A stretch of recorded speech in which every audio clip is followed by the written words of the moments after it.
अगर ऐसा है तो, अगर ऐसी बात है तो ये हिंदी में जो छोटे छोटे दो वाक्यांश हैं, एक्चुअल में इनमें हम कोई एक सेंटेंस और जोड़ते हैं तब हमारा बनता है कंप्लीट सेंटेंस।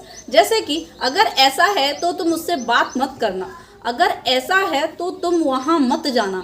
ऐसे हम सेंटेंस को, इस हिंदी वाक्यांश को जोड़कर कंप्लीट करते हैं। लेकिन बात तब आती है जब हमें ज़रूरत होती है ऐसे सेंटेंसेस को इंग्लिश में बोलने की। तो ऐसे सेंटेंसेस को इंग्लिश में कैसे बोलते हैं, आइए देखते हैं। मैंने यहाँ पर कुछ सेंटेंसेस ऑलरेडी लिखे हुए हैं।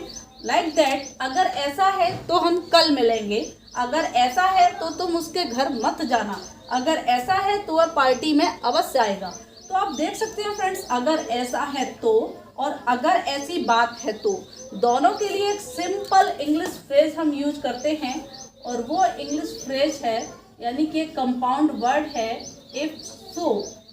इफ सो इसका मीन्स होता है अगर ऐसा है तो, या फिर अगर ऐसी बात है तो। हम हिंदी में दोनों तरीके से बोल लेते हैं। इसका यूज करते हुए सेंटेंसेस को फॉर्म करेंगे। इफ सो के साथ ज़्यादातर सेंटेंस या तो फ्यूचर में होता है और प्रेजेंट इंडेफिनिट प्रेजेंट सिंपल में बनता है, लेकिन वो भी फ्यूचर को ही शो करा रहा होता है। जैसे कि अगर ऐसा है तो तुम उसके घर मत जाना। ये सेंटेंस प्रेजेंट सिंपल प्रेजेंट का सेंटेंस है ये, लेकिन ये फ्यूचर को शो करा रहा है। और ये सेंटेंस टोटली आपको दिख रहा है कि ये फ्यूचर में ही है। तो सेंटेंस फ्यूचर में है तो फ्यूचर में बनाएंगे, सेंटेंस प्रेजेंट में है तो प्रेजेंट में बनाएंगे। यानी कि इफ सो को ऐड करके हम जो भी सेंटेंस जिस टेंस में है उस टेंस में बनाएंगे। लेकिन ऐसे सेंटेंसेस इफ सो के साथ ज़्यादातर प्रेजेंट जो कि फ्यूचर को शो करता है और फ्यूचर ऑलरेडी फ्यूचर में ही हम फॉर्म करते हैं। तो देखते हैं, अगर ऐसा है तो इसको हम सबसे पहले लिखेंगे इफ सो, हम कल मिलेंगे। If so we will meet tomorrow.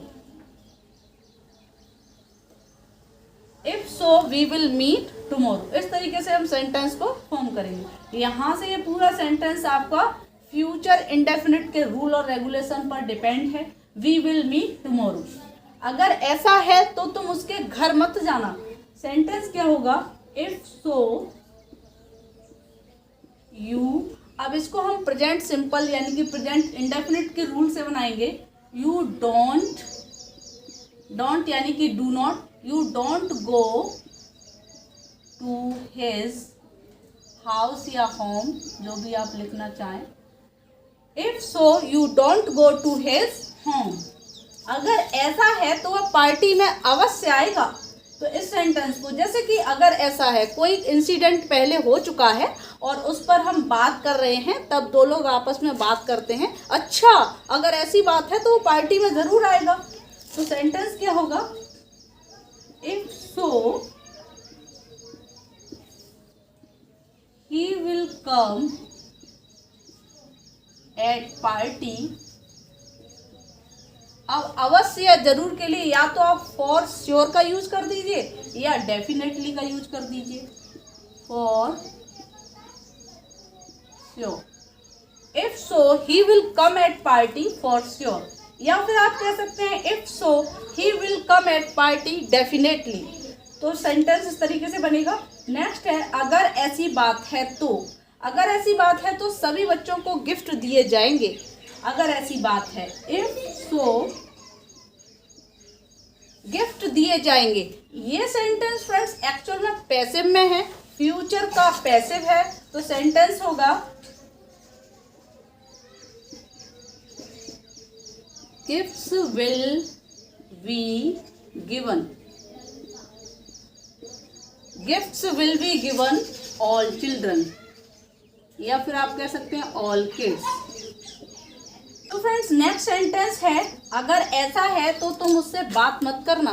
तो फ्रेंड्स इस सेंटेंस को आप इन सेंटेंसेस के बेस पर इफ सो का यूज करते हुए कमेंट बॉक्स में टाइप करेंगे।